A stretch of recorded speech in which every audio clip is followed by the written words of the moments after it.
Part 2 जर तुम्ही बघत असाल तर याच्या अगोदरचा जर पार्ट पहिला बघितला तरच तुम्हाला या व्हिडिओमध्ये कशा पद्धतीने आपण जे फॉर्म्युले बनवलेत आणि किती सोप्या पद्धतीने आपण सोडवतो हे समजणार आहे. त्याच्यासाठी पहिल्यांदा तुम्ही पार्ट 1 बघून या. आता उदाहरण बघूया आपलं पुढचं काय आहे.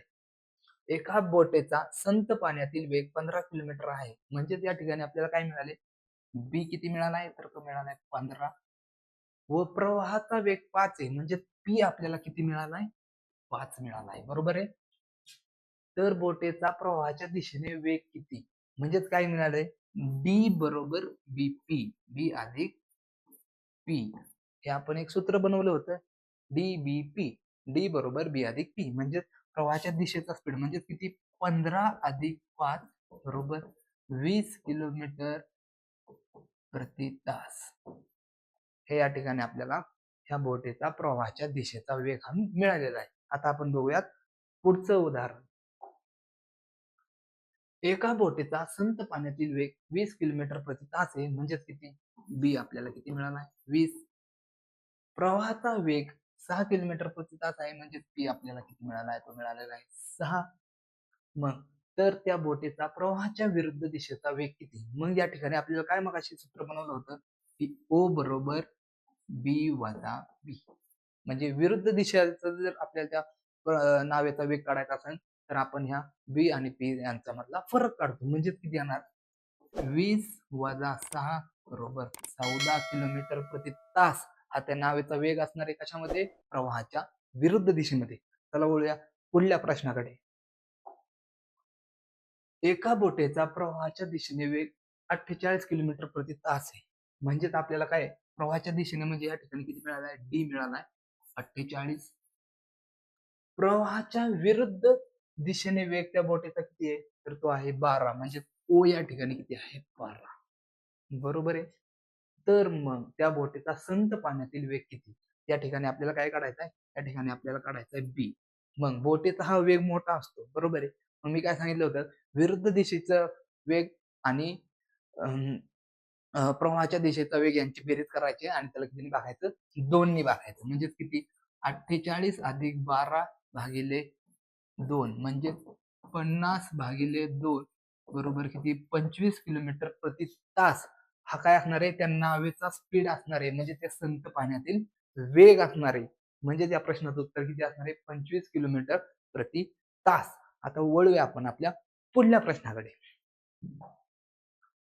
एका बोटीचा प्रवाहाच्या दिशेने वेग 45 किलोमीटर प्रति तास आहे. प्रवाहाच्या दिशेने म्हणजे त्या ठिकाणी किती आपल्याला डी किती मिळालेला आहे? तो मिळाला आहे 45.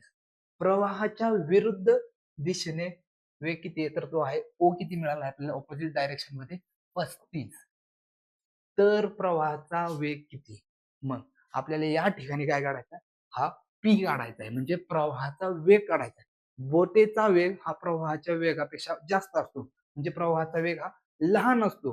म्हणून आपण काय करतो की या डी वजा ओ करतो आणि भागिले 2 करतो. म्हणजेच प्रवाहाच्या दिशेचा वेग त्या नावेचा वजा प्रवाहाच्या विरुद्ध दिशेचा वेग आणि त्यांना भागतो आपण 2 ने. हे आपण सूत्र बनवलं होतं मगाशी म्हणजे मागच्या व्हिडिओमध्ये. मग किती येणार? 45 वजा 35 भागिले 2 म्हणजेच किती येणार? 10 भागिले 2 म्हणजेच किती येणार? 5 किलोमीटर प्रति तास हा त्या नदीच्या प्रवाहाचा वेग असणार आहे. आता आपण काय बघणार? पुढला प्रश्न बघूयात. एका बोटीचा प्रवाहाच्या दिशेने वेग 40 किलोमीटर आहे. प्रवाहाच्या दिशेने म्हणजे डायरेक्शन म्हणजे डी किती आहे? 40 किलोमीटर. प्रवाहाचा वेग किती किलोमीटर आहे? 10 किलोमीटर आहे. बरोबर आहे. प्रवाहाचा वेग किती आहे? 10 किलोमीटर आहे. तर त्याच्या प्रवाहाच्या विरुद्ध दिशेने वेग किती? म्हणजे आपल्याला काय विचारलं या ठिकाणी? ओ काढायचा आहे. विरुद्ध दिशा म्हणजे अपोजिट डायरेक्शन मधला त्या नावेचा स्पीड काढायचे आणि ओ काढण्यासाठी आपल्याला फॉर्म्युला काय आहे? बी वजा पी. ओ बरोबर बी वजा पी. म्हणजे आपल्याला या ठिकाणी पी माहिती आहे. पी किती आहे? 10 आहे. आणि आपल्याला डी माहिती आहे. मग आपल्याला काय काढायचं आहे? बी काढायचा आहे. बी आणि मग आपल्याला मिळणार ओ जे की असणार आहे ह्या प्रश्नाचं उत्तर असणार आहे. म्हणजे आपण बी बरोबर बी अधिक पी हे आपण एक सूत्र बनवलं होतं. म्हणजेच किती? डी किती आहे? 40 आणि बी म्हणजे काय? नावेचं स्पीड आणि पी म्हणजे काय? प्रवाहाचं स्पीड. ते किती आहे? 10. म्हणजे बी अधिक 10. मग हे 10 इकडे गेलं की वजा 10 होणार, म्हणजे 40 मधून 10 गेले किती उरणार, 30 उरणार. म्हणजे त्या नावेचं स्पीड किती मिळणार आहे आपल्याला, 30 मिळणार आहे. पण आपल्याला विचारलेलं काय, प्रवाहाच्या विरुद्ध दिशेचा वेग किती आहे. म्हणजे विरुद्ध दिशेचा वेग जर आपल्याला काढायचा असेल तर आपण काय करतो, त्या नावेचं स्पीड त्याच्यामधून त्या प्रवाहाचं स्पीड वजा करून टाकतो, म्हणजे किती बी वजा पी करतो. बी आपल्याला किती मिळाला, 30. प्रवाहाचा वेग किती दिलेला आहे, तो दिलेला आहे 10, म्हणजेच किती येणार 20 किलोमीटर. हे स्पीड कशात असणार आहे, प्रवाहाच्या विरुद्ध दिशेमधलं स्पीड असणार आहे त्या नावाचं. म्हणजे त्या प्रश्नाचं उत्तर किती आहे, 20 किलोमीटर प्रति तास. आता आपण बघूया पुढचा प्रश्न काय. एका बोटीच्या प्रवाहाच्या दिशेने वेग 60 किलोमीटर तास आहे, प्रवाहाच्या विरुद्ध दिशेने वेग 50 किलोमीटर तास आहे. म्हणजे डी या ठिकाणी किती आहे, तर तो आहे 60. दिशेने वेग किती आहे, तर तो विरुद्ध दिशेने म्हणजे ओ किती आहे, तर तो आहे 50. तर प्रवाहाचा वेग काढायचा आपल्याला पी. पी हा लहान असतो. मग मी काय सांगितलंय, प्रवाहाच्या विरुद्ध दिशेचा वेग आणि प्रवाहाच्या दिशेचा वेग यांची बेरीज करायची नाही, फरक काढायचा आणि वजा भागिले 2 करायचा, म्हणजे त्याला 2 ने भागायचं. मग ह्यांच्यातला फरक किती आहे, तर तो आहे 10चा. त्याला भागणार आपण 2, म्हणजेच किती येणार 5 किलोमीटर प्रति तास. हे वेग कशाचा असणार आहे, हा वेग असणार आहे त्या प्रवाहाचा वेग असणार आहे, बरोबर. आता आपण वळूया पुढल्या प्रश्नाकडे. प्रश्न काय आहे बघूया. एका बोटीचा संत पाण्यातील वेग 20 किलोमीटर प्रति तास आहे, म्हणजे बी या ठिकाणी किती 20, व प्रवाहाचा वेग 4 किलोमीटर तास आहे, म्हणजेच किती आहे पी या ठिकाणी 4 किलोमीटर प्रति तास आहे. आता वळूया आपण आपल्या पुढच्या प्रश्नाकडे. प्रश्न काय आहे बघूया. एका बोटीचा संत पाण्यातील वेग 20 किलोमीटर प्रति तास आहे, म्हणजे तो आपल्याला काय मिळाला, बी आपल्याला त्या नावेचं स्पीड किती आहे संत पाण्याचं, 20 किलोमीटर प्रति तास. प्रवाहाचा वेग 5 किलोमीटर प्रति तास आहे, म्हणजे त्या ठिकाणी आपल्याला काय पी किती आहे 5 मिळालेला आहे.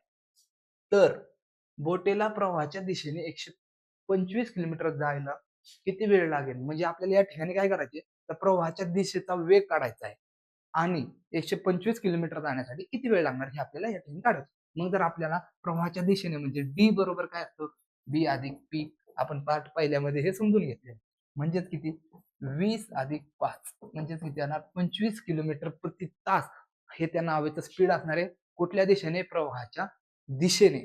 मग जर एका तासामध्ये जर ती 25 किलोमीटर जात असेल तर 125 किलोमीटर जायला किती वेळ लागेल, या ठिकाणी आपण काय करणार, 125 भागिले 25 जर केलं ना, तर आपल्याला त्या ठिकाणी 125 किलोमीटर जाण्यासाठी वेळ किती लागतो ते त्या ठिकाणी मिळणार आहे. म्हणजे 25 एक 25, 25 5 1,600, म्हणजे 5 तास एवढा वेळ आपल्याला कशासाठी लागणार आहे, तर 125 किलोमीटर अंतर प्रवाहाच्या दिशेने जाण्यासाठी लागणार आहे. आता आपण पुढला प्रश्न बघूयात काय.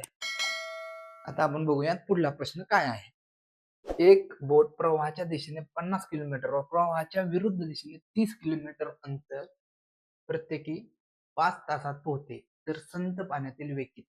या ठिकाणी आपल्याला अंतर दिलंय आणि वेग दिलाय, वेळ दिलेला आहे. या ठिकाणी आपल्याला वेग काढण्यासाठी काय करतो आपण, अंतर भागिले वेळ. म्हणजेच जर आपल्याला प्रवाहाच्या दिशेने म्हणजे डी जर काढायचा असेल तर प्रवाहाच्या दिशेने 50 किलोमीटर अंतर किती वेळात करते, तर ती 5 तासात पूर्ण करते. म्हणजे डी बरोबर काय ना 50 भागिले 5, जे घेणार 10 किलोमीटर प्रति तास. हे आपल्याला प्रवाहाच्या दिशेचं अंतर वेग मिळणार आहे त्या नावेचा. आणि विरुद्ध दिशेने म्हणजे ओ जर आपण काढायचा असेल तर आपण काय करणार, विरुद्ध दिशेने 30 किलोमीटर अंतर हे 5 तासात पूर्ण करते. म्हणजे किती येणार 30 भागिले 5, 5 एक 5, 5 6 30, म्हणजे 6 किलोमीटर प्रति तास एवढं प्रवाहाच्या विरुद्ध दिशेने त्या नावेचा वेग असणार आहे. मग तर संत पाण्यातील वेग किती, म्हणजे शांत पाण्यातील त्या आपल्याला त्या नावेचा वेग किती, म्हणजे त्या इंजिनाचा वेग आपल्याला काढायचा आहे. आणि त्याच्यासाठी मी मगाशी काय सांगितलं की बोटीचं स्पीड हे मोठं असतं, म्हणून आपण काय करतो, विरुद्ध दिशेचं आणि प्रवाहाच्या दिशेचं यांची बेरीज करतो आणि त्याला भागतो 2 ने. म्हणजे किती येणार, बी जर आपल्याला काढायचा असेल तर ओ अधिक डी भागिले 2 करतो, जे की आहे 10 अधिक 6 भागिले 2, म्हणजे किती 16 भागिले 2, जे की येतं 8 किलोमीटर प्रति तास. एवढं स्पीड असणार आहे त्या नावेचं.